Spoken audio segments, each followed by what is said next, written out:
July 1951, 16-year-old Jeremiah Reeves and Mabel Crowder, a white woman, were caught having sex in her room.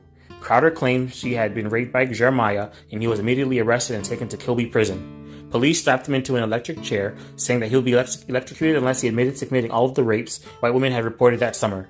He confessed to the charges. Though he soon recanted and insisted he was innocent, Jeremiah was convicted and sentenced to death after a 2-day trial where the all-white jury deliberated for less than 30 minutes. The black community knew that Jeremiah Reeves and Mabel Crowder had been involved in a consensual affair.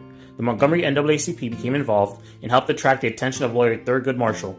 These advocates were able to reverse Jeremiah's conviction on December 6, 1954, when the U.S. Supreme Court ruled that the trial judge was wrong to prevent the jury from hearing evidence of the torture police used to get his confession. Rosa Parks exchanged letters with Jeremiah while he was jailed and helped him get his poetry published in the Birmingham World. At a second trial in June 1955, Jeremiah was again convicted and sentenced to death. This time, all appeals were denied. Jeremiah spent most of his time in prison writing poetry, and he willed his final poem to his mother. He was on death row until 1958, when he reached the minimum age for execution. He was executed on March 28, 1958. On April 6, 1958, Dr. Martin Luther King Jr. spoke at a rally in Montgomery, Alabama. He decried Jeremiah Reeves' wrongful conviction and execution.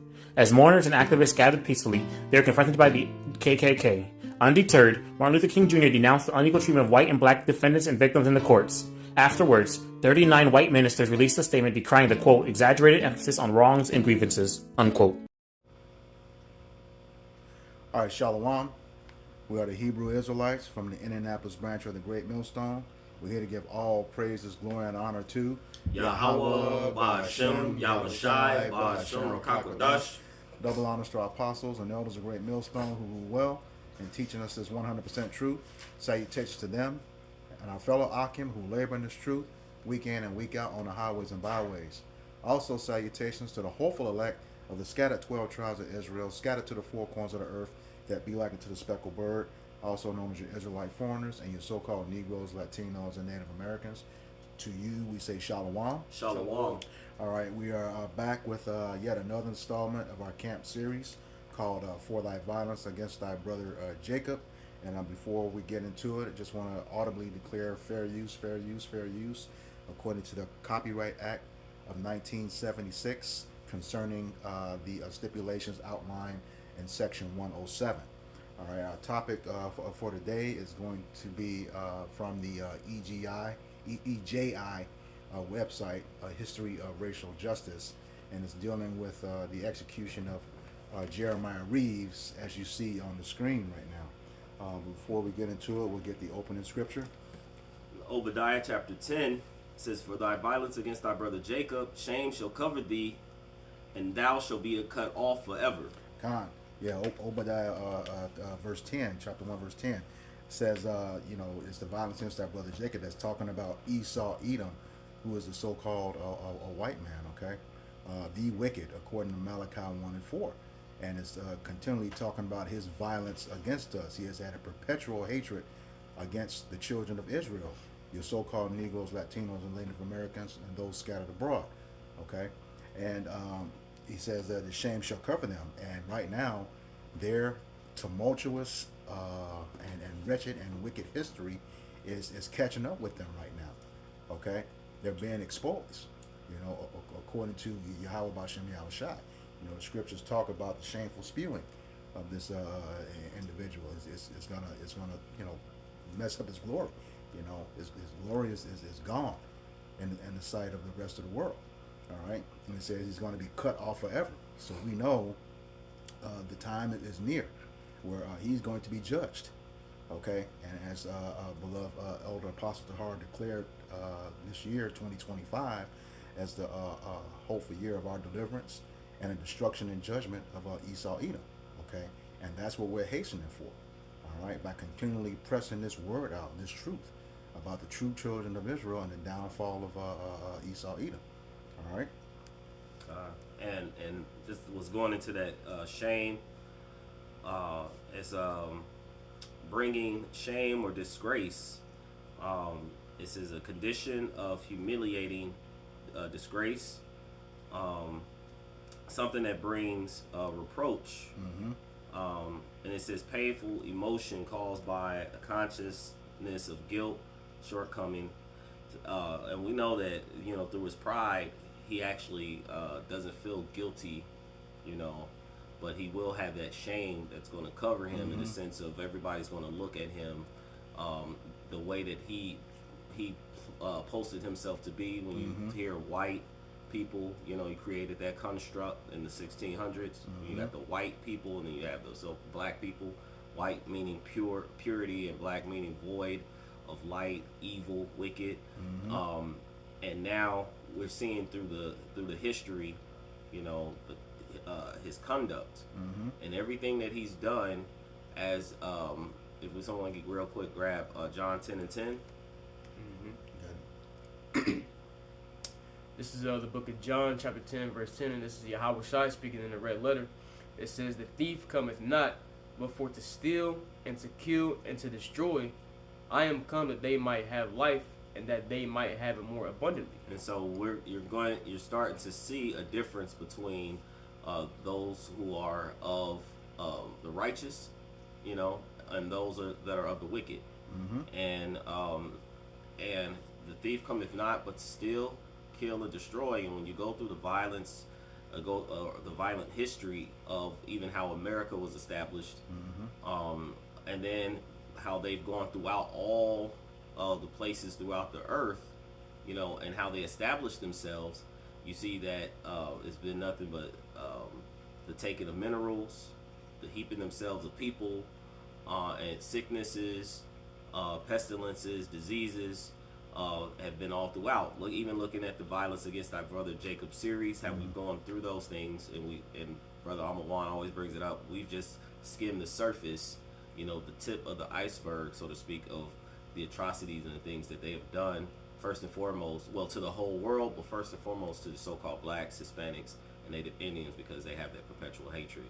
Can you get Proverbs 29? 2, Yeah. This is the book of Proverbs, chapter 29, verse 2. It says, "When the righteous are in authority, the people rejoice." So at currently, present moment, present time, the righteous are not in authority. Right. Okay. Now there was a one point in time where we, you know, as far as there was people rejoicing, at least those people being so-called blacks, Hispanics, and Native Indians, under the time of Solomon, the 40 years of peace and prosperity. The people, you know, had a rejoicing moment. Okay, but we're not in that time. Ever since then, the kingdom has been rent, it's been split, we've been scattered, and we've gone into all types of atrocities. Deuteronomy 28 has followed us all throughout, even to this very day. Now, these very curses are going to transition over unto them, but as we can see, the righteous aren't in authority. All right, what's the next one? It says, "But when the wicked beareth rule, the people mourn." So as you can see, the people are in mourning, and again, the most important people of them all is the elect of the children of Israel. You know, are current constant mourning. They're out in the highways and byways, crying out loud, sparing not. You know, lifting up their voice like a trumpet. You know, showing the people their transgressions, but also speaking in, truth into power for all these things that are going on unto us. Speaking truth to power. This is with the book of Deuteronomy, chapter 33. Oh, it's lucky.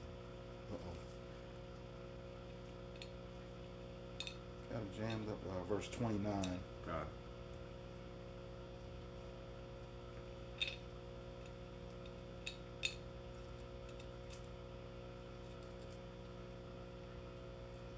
Deuteronomy 33, verse 29, and it reads, "Happy art thou, O Israel, who is like unto thee, O people saved by Yahweh B'Shem Yahushai, the shield of thy help, and who is the sword of thy excellency." Okay, and we know he's coming back with that sword to defend his people. Okay, in that day of judgment, according to Matthew 10 and 28, 34, one of those? 34. Just get it real quick. Yeah. This is the book of Matthew, chapter 10 and verse 34. It says, and this is Yahweh Shai speaking in the red letter, it says, "Think not that I am come to send peace on earth. I came not to send peace, but a sword." And that's that sword. He's coming back with those chariots, with the concentrated laser beams. The elect who are going to have that spiritual power, okay, to come back and bring. He's not coming in peace. He's coming to establish a peace. He has to get rid of this wicked nation of Edom, okay, and those nations that also helped him bring them under subjection. All right. So read the next part. Mm-hmm. It says, "For I am come to set a man at variance against his father, and a daughter against her mother, and a daughter-in-law against her mother-in-law, and a man's foes shall be they of his own household." So at the time, again, we mentioned that there's when the wicked are in authority, right, the people mourn, right? Mm-hmm. But part of that mourning is this confusion, Okay. right? So now the Lord is now bringing again a variance, a difference between people, whether it be starting with the men of the Lord, bringing forth the true doctrine, and all the other false prophets that are in, because it's with the house of Israel, but then you also have the other nations who are completely divided amongst themselves. You seeing, he told you when he comes, perilous times shall come. Mm-hmm. Will men be lovers of themselves, boasters, lovers of themselves, of pleasures more than the Most High, right? So there's going to be complete chaos upon his time. He said that there's another scripture he talks about when he comes, there should be a fire already kindled. Mm-hmm. All right, which is pretty much he's just going to stoke the fire is going to continue to be stoked until he return and continue and go ahead and do away with everything. All right, by thermonuclear fire, as you were saying. Yep. Yeah.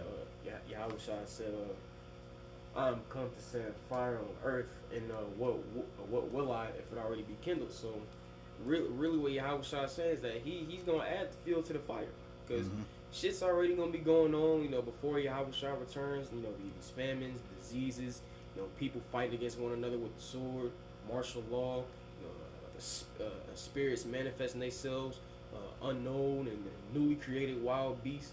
So all these things are going to be happening all at once, right before Yahweh returns. And when Yahweh returns, he's going to add that fuel to the fire, all right, by raining down upon his place with the nukes and the concentrated fire laser beams coming from the chariots. Mm-hmm. God. And why are we going into all of this? For the violence against our brother Jacob. Yep. All right, because this is for the elect of the children of Precept. Israel. Yeah, he said he's gonna plead for his people. Yep. This is the book of Isaiah, chapter 34, verse 8.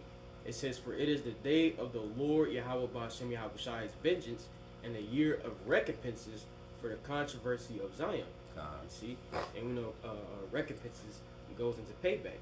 So just like back then during the time of ancient Egypt, where the Egyptians were heavily afflicting the Lord's children, the children of Israel, and Pharaoh's heart was being hardened and he wouldn't let them go, and the Lord just kept sending more plagues and plagues and plagues upon America. Guess what? The Lord's going to do the same thing with modern day Egypt. Yep. All right, like he said in 2 Kings 15, "I will smite Egypt with plagues as before." So everything we read about that took place in Egypt is going to come back to modern day Egypt, spiritual Egypt, aka America, and it's going to be way worse this time. Mm-hmm. And once again, like Brother Baraj just said, the Lord is doing this because of your violence against your brother Jacob, man. Mm-hmm. All right. Yeah, and just back to that Deuteronomy chapter 33, verse 29. It says, "Happy art thou, O Israel, who is like unto thee, O people saved by Yahweh Ba'ashem Yahweh Shai, the shield of thy help, and who is the sword of thy excellency." It says, "And thine enemies shall be found liars unto thee, and thou shalt tread upon their high places." And that's what we're doing right now, bringing out this history, let you know what this devil has done to the nation of Israel over time, okay? Continually, he has had that perpetual hatred going all the way back to Genesis chapter 27, verse 41. His number one goal was to destroy Jacob, and he's been doing, fulfilling his role as the sword of the Lord. Okay, according to Psalm 17:13, and then he said that he does not bear the sword in vain. He's been fulfilling his role. Okay, and now the elect of Israel are fulfilling theirs. Okay, and they've been found liars. That's what they hate, is their history. You know, we just had a guy come up to the camp last Wednesday, and not last Wednesday, but the Wednesday before, and called us the new KKK. You know, because they hate that truth. All right, and how is that? You know, we haven't gone around, burning crosses, hanging folks, blowing up churches and stuff like that. No, we stand on the street and preach right out of the Bible, and this word is cutting you, left and right. Do you have that? Hebrews? Yeah. Is it 6 and 12? Or 12 and 6? I always four, mix it. four, 4? So yeah. 4 and 12. Yeah. Okay. This is the book of Hebrews, chapter 4 and verse 12.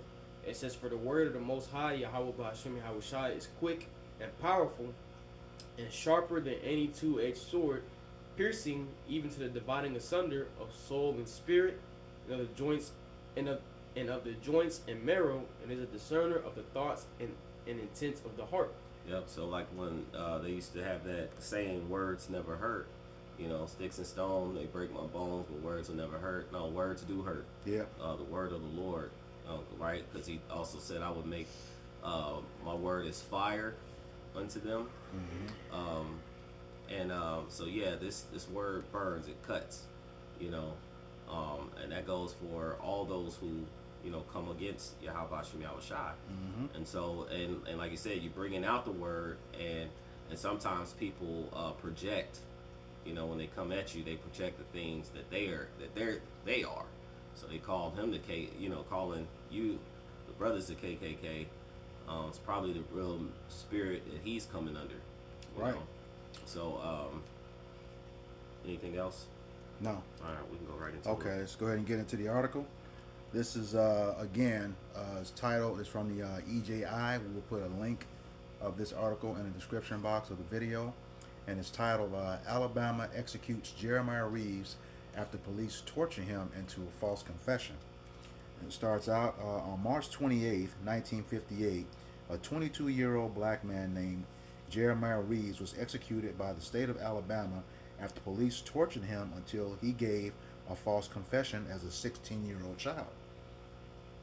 Okay, and we know according to the law, it doesn't say that his parents were present. You're supposed to have an attorney present when you're a minor like that, or any person. It says in July 1951, Jeremiah, who was a 16-year-old high school student at the time, and Mabel Ann Crowder, a white woman, were discovered having sex in her home. Miss Crowder claimed she had been raped by Jeremiah, and he was immediately arrested and taken to Kilby Prison for questioning. And right here, how did he get in her home? How did he? She had to let him in, and this is a plague throughout history, where the downfall of us and our communities at times was at the cries of a white woman's tears, and it still works today. We see that in real time. All right. It says Miss Crowder claimed she had been raped by Jeremiah, and he was immediately arrested and taken to Kilby Prison for questioning. Police strapped the frightened boy into the electric chair and told him that he would be electrocuted unless he admitted to having committed all of the rapes white women had reported that summer. Wow. Okay. It says, under the terrifying pressure, he falsely confessed to the charges in fear. Though he soon recanted and insisted he was innocent, Jeremiah was convicted and sentenced to death after a 2-day trial, during which an all-white jury deliberated for less than 30 minutes. So, they knew what they were going to do ahead of time. 2 days and 30 minutes. It's like, for like 47 hours and 30 minutes, they knew what they were going to do. Can you grab Proverbs 4 and 16?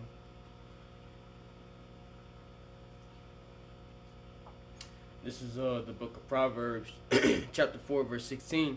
It says, "For they sleep not except they have done mischief, and their sleep is taken away unless they cause some to fall." Mm-hmm. So you got to figure that it was 2 days.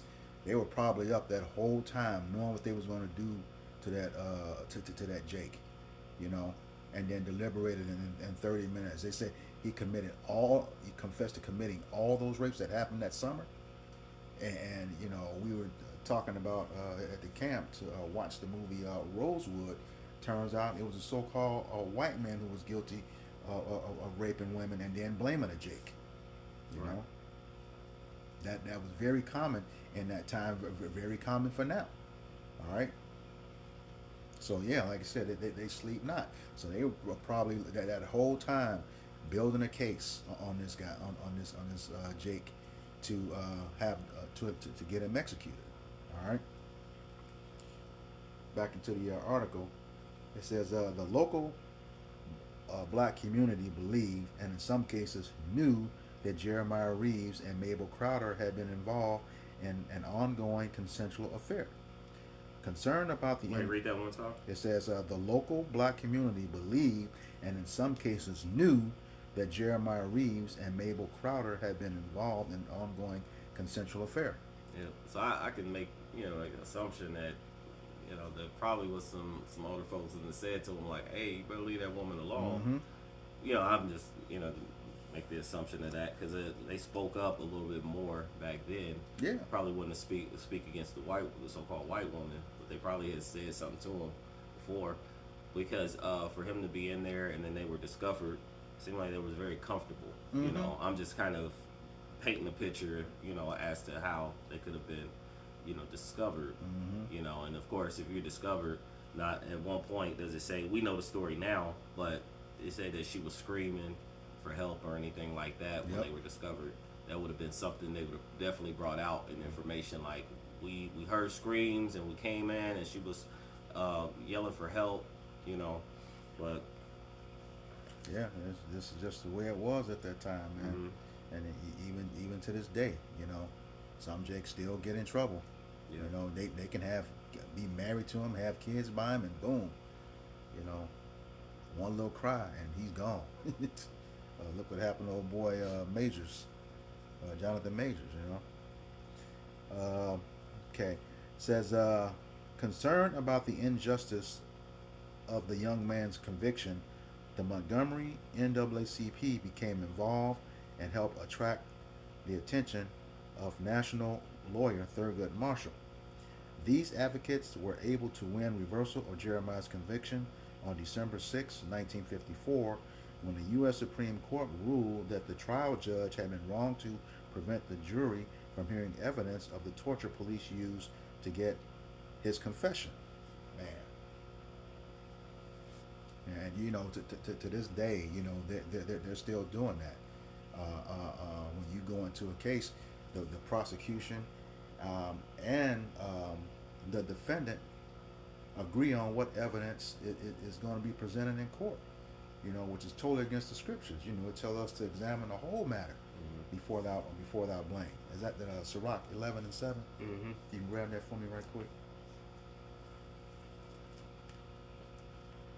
This is Sirach or Ecclesiasticus chapter 11 and verse 7. It says, "Blame not before thou hast examined the truth. Mm-hmm. Understand first and then rebuke." Yeah, how you going to understand when you don't have the whole matter? How you going to examine it if you don't have everything at your fingertips, exhausted all options? No, they were hell-bent on getting this kid convicted. All right? Which is what they did. All right? It says, going on, Jeremiah's case also became a flashpoint for Montgomery's nascent civil rights movement. Claudette Colvin, who was arrested at 15 for refusing to give up her seat to a white woman on a Birmingham bus in March 1955, was inspired to take that protest action as a show of support for Jeremiah, her friend and schoolmate. Ms. Colvin later became one of the 4 plaintiffs in Browder versus Gale, the case that led the Supreme Court to order buses desegregated in 1956.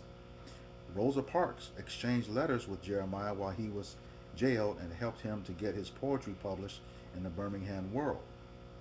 She went on to repeat Ms. Colvin's protest in December 1955, facing arrest for resisting bus segregation and sparking the Montgomery bus boycott. Yeah, so, and that's what's happening even to this day. Something happens to so-called black, Hispanic, Native Indian people go into protest. Mm-hmm. And in most cases, nothing comes out of it.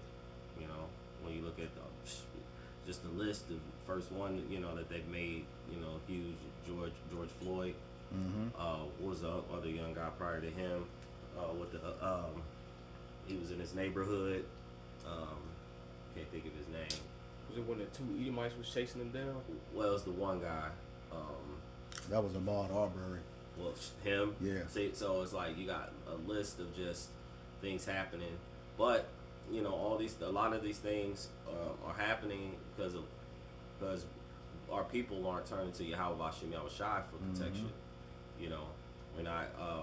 And again, during this time, a lot of our people were in churches. Yeah. They had the book. And they weren't doing what the book has said. And again, we came up in many of these churches, and now that the Lord has shown us the true light, and how we should conduct ourselves and be, we now can look and see that a lot of our people weren't. They were still eating bad foods, abominable foods. You start to see the women, again in this case, asserting themselves to the forefront. But a lot of this was orchestrated, NAACP, coming into today's time, BLM, and who actually was the ones, started and financed a lot of this stuff, infiltrating and causing more confusion. Yep. Go ahead. Yep. This is back into the article. It says, at a second trial in June 1955, Jeremiah was again convicted and sentenced to death. This time, all appeals were denied. Jeremiah had spent much of his time in prison writing poetry, and he willed his final poem to his mother. He remained on death row until 1958, when he reached what was considered the minimum age for execution. And here again, at the beginning it said they got him to confess to all of the rapes that had happened that summer. So, he got off of that one, and they came back and got him again for those other ones.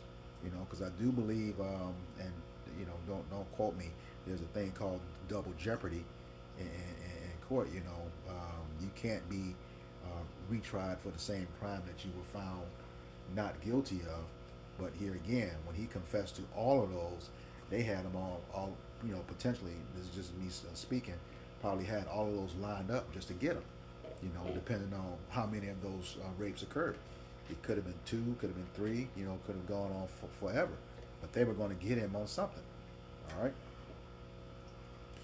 This is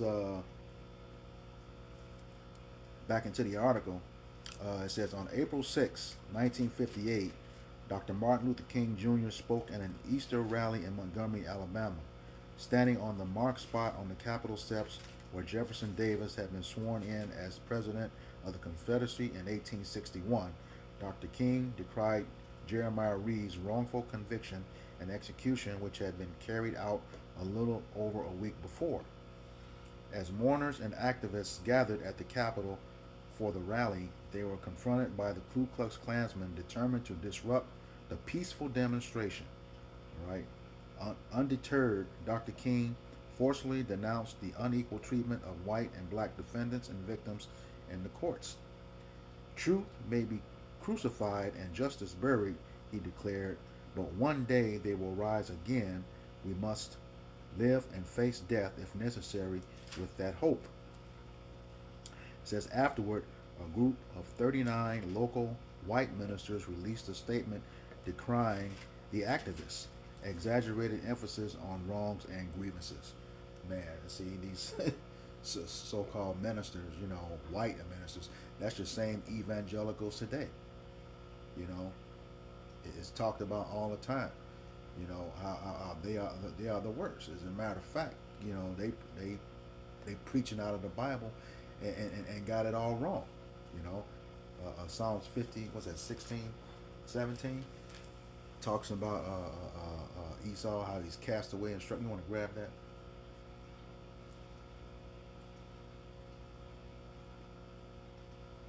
This is the book of Psalms, chapter 50, beginning of verse 16. It says, "But unto the wicked the Most High saith, What hast thou to do to declare my statutes, or that thou shouldest take my covenant in thy mouth?" God, he has absolutely nothing to do with it. The statutes and the covenant is with Jake, according to Psalms of 50 and 5 and Psalms 147, verse 19 and 20. Okay? Psalms 147, verse 19 and 20 says he has not dealt with any other nation. Only Jacob has known his laws and statutes. Mm-hmm. Okay? Roughly paraphrased. So why is he even messing with the Bible? That's because, they had a hand, Edom, along with Amalekite and the Amalek, who are your so-called Jewish people today, along with other nations, according to Psalms 83, to make sure we didn't know who we were, and destroy our heritage. All right? Go ahead. It says, "Seeing thou hatest instruction, and castest my words behind thee, when thou sawest a thief, that thou consentest with him, and hast been partaker with adulterers, thou givest thy mouth to evil, and thy tongue frameth deceit. Thou sittest and speakest against thy brother, thou slanderest thine own mother's son." Hey, that's all Esau does towards Jacob, man. Bring slander and evil upon the nation of Israel. Mm-hmm. All right. Hey, anytime Esau makes Jake the face of crime. Here it is. Esau done all this evil throughout the four corners of the earth. All right, during his time of rulership. Okay, all his evil and slavery and things of that nature. But when it comes to shootings and crimes, things of that nature, all right, Esau plasters the face of Jake. All right, on the news, man. So he's trying to make Jake the face of wickedness. Mm-hmm.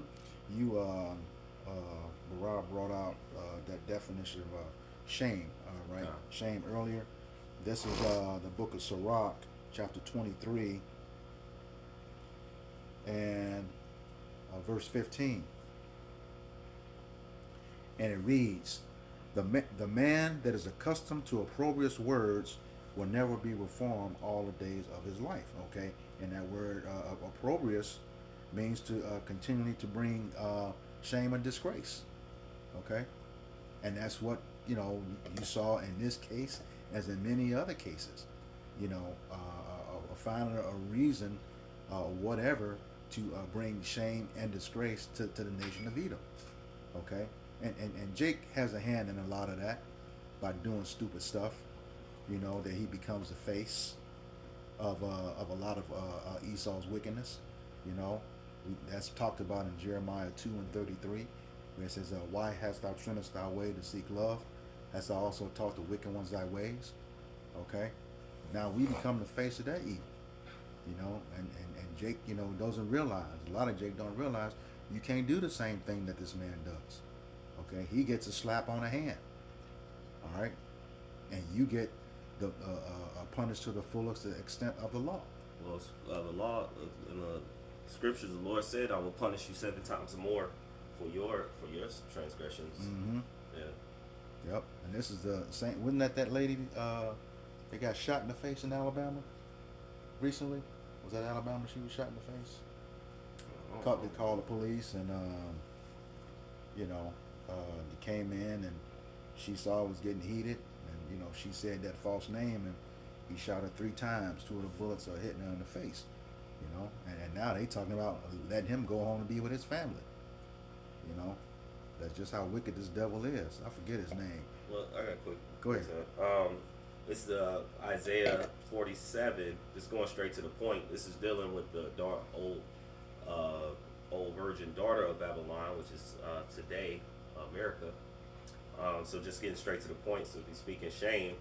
It says, "Thy nakedness shall be uncovered, yea, thy shame shall be seen, and I will take vengeance, and I will not meet thee as a man." So, brother had brought out, the vengeance that's coming from Yahweh Shem Shai when he returns. There's going to be all of this. There's going to be this great divide amongst the people, these infightings, wars, rumors of wars.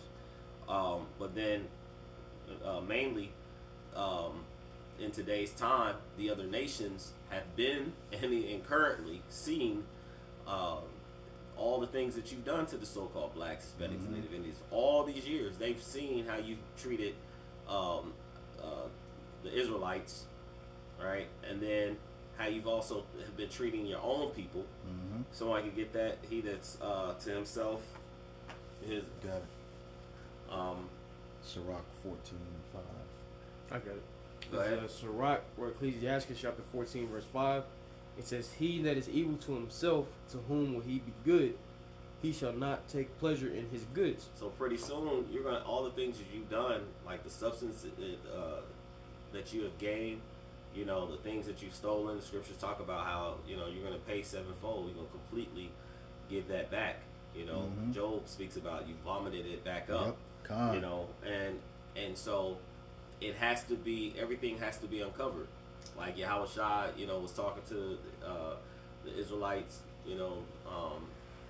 the southern kingdom, mainly at the time. He was like, one stone shall not be uncovered, and so that's even going for, from the top elites even down to the very bottom, as you're noticing, starting with the house of Israel, but then you're starting to see that everybody is being exposed. There's like an expose, which is even more important. How just thinking, how our apostles and elders have told us how we need to, be on point. How we should be tightening up and how we should conduct ourselves that much the more. I know it's kind of going, won't go too far away from the subject, but because a lot of things are going to be uncovered, we're starting to see who the true men are, which that's an uncovering, because to see these are the men, but then they're going to discern, as the scriptures say, who's not following Yahweh Shem Shai, and that's actually being pushed that much more to the forefront. All right, and on top of that, those who are choosing, who people are coming on and they're denouncing, pretty much you're denouncing Yahweh Shem Shai. You're denouncing the studies, the teachings. You're scoffing against the men of the Lord instead of being quiet and just keep it to yourself. So people are marking themselves as we speak as well. So there's a lot that's going on within this system to even show that much more the decline and the downfall of this place. Okay. Now I was gonna say, even with that denouncement, you got a lot of videos going out now. You see a lot of the elders and other brothers doing videos on. These are people talking about, I'm no longer a Hebrew Israelite. How are you not a bloodline? That's that same mindset of the Skittles nation. You trying to tell somebody that you're not what anybody with any eyesight can see that you are. Okay, you can't just say that you're not.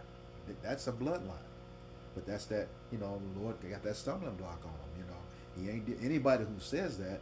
You realize it's not a religion; it's your heritage.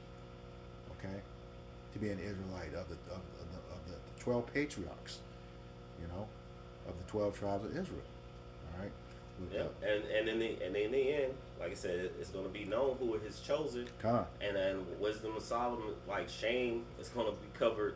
People are going to be like, "Is this we had some time in derision?"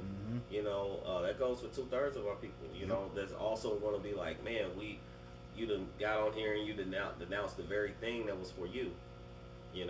So that's why I said, as you do this, the top elites, are doing it amongst, their own people. How much more, they're gonna, bring down or affect everybody else that's around them, to cause them to fall, and to go off, in many different ways. When in actuality, you have the true men in these days teaching, saying this is the way, I don't go too far. Right. Yeah. No, yeah, but back to the thing, get back to the original scripture. Esau's going to be cut off forever. The scriptures say that he will not have any mercy. You want to get James 2:13, then I can go into more detail with it. This is the book of James, chapter 2, verse 13. It says, it says, for he shall have judgment without mercy that have showed no mercy, and mercy rejoiceth against judgment. Hmm. So yeah, even the Zondervan's Compact Bible Dictionary says that Edom, and this is their own scholars, says the only nation that is a neighbor of Israel that will not receive mercy in that day of judgment. Okay, you will not receive mercy when you go down into Obadiah 1 verse 18. It says, Judah and Jacob and I think I got it. go ahead. The book of Obadiah, chapter 1, verse 18. And it says, and the house of Jacob shall be a fire, and the house of Joseph a flame, and the house of Esau for stubble. And they shall kindle in them and devour them, and there shall not be any remaining of the house of Esau, for the Lord has spoken it. God. So yeah, that's the order of the Lord. And that house of Jacob is the southern kingdom, and Joseph is the northern kingdom. That's the whole nation of Israel coming together, in that day when that judgment is exacted upon them via Yahweh Bashem Yahweh Shai to destroy them after they've served in their captivity twice as long and twice as hard in righteousness. They're going to be extinguished from the earth forever, and they know, the elites know this, okay, and these lower level Edomites are starting to feel it. They know something is wrong. You're seeing a lot of stuff, but like he said, he's going to have no mercy on them. Well, and to your point, they were created to be the wicked. Yep. They were created to be contrary to Yahweh Bashem Yahweh Shai. Like I said, can a leopard change his spots? Or Ethiopian his skin, right? So they're accustomed. Their full makeup was made to be against Yahweh Bashem Yahweh Shai and his laws, and to cause people to go, as they do, they cause people to go off. And everywhere they go, they push their philosophy and their doctrine. So when you think about in the kingdom, how can you have everlasting peace and everlasting prosperity when you have a thief stealing, killing, destroying, amongst you, that's always trying to figure out how to be clever and crafty to disrupt unity, under Yahweh Bashem Yahweh Shai. So of course, eventually, they would have to, do away with these people. I had two precepts to back you up. The first is just to say how he was created.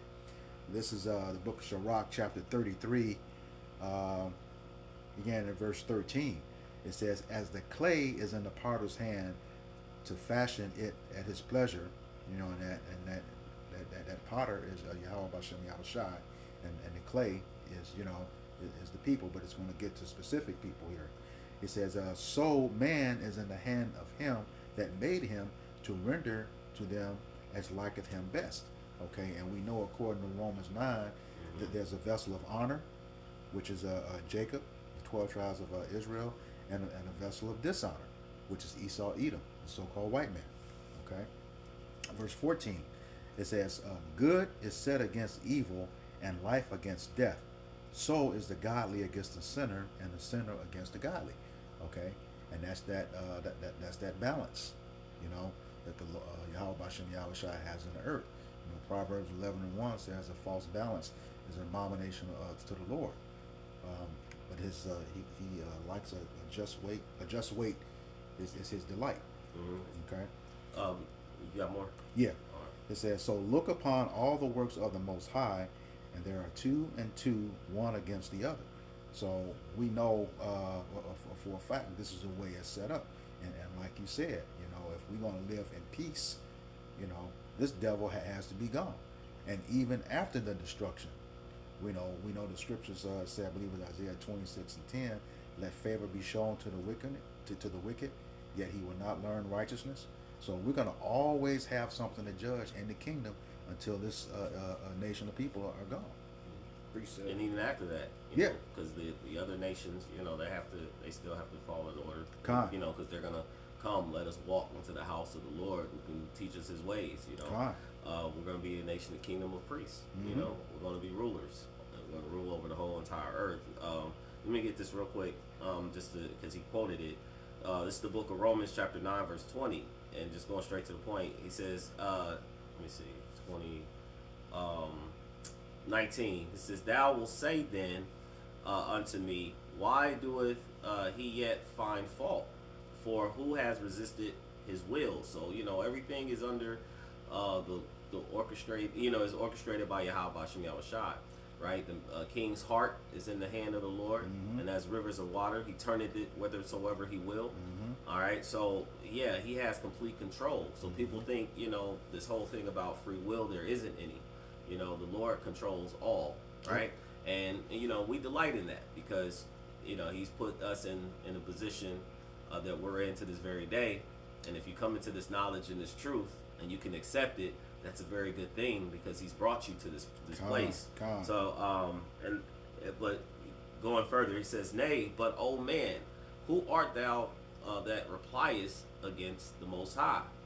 Shall the thing formed say to him that formed it, why hast thou made me thus?" He says, "Have not the potter," going back to your point, "power over the clay of the same lump to make one vessel unto honor and another vessel unto dishonor?" So when you think about I used to think in the past, when I read this, I always thought about like if you were a creator, you were the artist, and you've made two cups, right? You created both of these cups, and you said, out of the two cups, this one I hate it, and I love this one. And anybody that came along into your home or you showed these cups to them, you made it known that I love this cup and I hate this cup, though you made them both. Okay, and so the Creator have all power to decide what he wants to do with the things in which he created, pretty much. Yeah. You got anything? Yeah, this is Isaiah chapter 10, verse 15. It says, "Shall the axe boast itself against him that heweth therewith? Or shall the saw magnify itself against him that shaketh it? As if the rod should shake itself against them that lift it up, or as a staff should lift up itself, as if it were no wood." You see, so point is, man, Yahweh Bashim Yahushua controls all. And the Lord has created everything and everybody for a certain purpose. And no one can step outside the purpose that Yahweh Bashim Yahushua has created him for. So just like Esau, Edom, the so-called white man, was created to be the wicked, guess what? He can't step outside of that. The scripture tells us that it's impossible for this dude to learn righteousness. So, hey, man, everything is going to go according to the will of Yahweh Bashim Yahushua at the end of the day. We have more in the article? No, that's it on the article. But I just wanted to go into that James. Can you read that James 2:13 again? And then go a little bit deeper on how Yahweh Hashem Yahushua is going to handle not having mercy. And for those who hear this, what's the point? Because we just went into this article, and then we bring to bring it all back home, is that this man was created to do a job. Right. And now we've come up in these last days, and he made a trail. He had a breadcrumbs, that he left, a trail for now that the men have raised up. We're reading the scriptures, and we're saying, okay, this is the wicked. This is what he's doing. We're looking at the scriptures, and now we're seeing a plethora of evidence to prove that who he is, which then goes back to Yahweh Bashim Yahushua's word being true. He's uncovering who he is, so that when judgment comes in the end, there's he's completely justified. He's justified anyway, but he's going to make it known to the world why he's bringing these things, and he's doing it by the mouth of the prophets. All right, so you see this one particular video, but then there's this is 101 or 102 102nd and then that does not include the things that we have not touched, the things that we have not seen that he has done that can't even be spoken of, things that he's doing in secret that only the angels and the Lord are seeing, that we have not, the other angels, should we say, if you could receive that, but it's still being watched. Because the scripture talk about the eyes of the Lord are on this kingdom, 10,000 times brighter than the sun. Yep. That which was then is now. Because Come on. you know, the time of was it Amos that the scripture came in, the eyes of the Lord on this kingdom. That which was then is now. Yep. So that hasn't changed. Go ahead. Yep. And even back then, it was referring to the nation of Israel, but Right. we use it to apply to America today. Because Yeah. when you look at America, hey, there's nothing righteous about this country, Yep. man. All right. The only thing that goes on in this place is wickedness. You can serve whatever God you want to.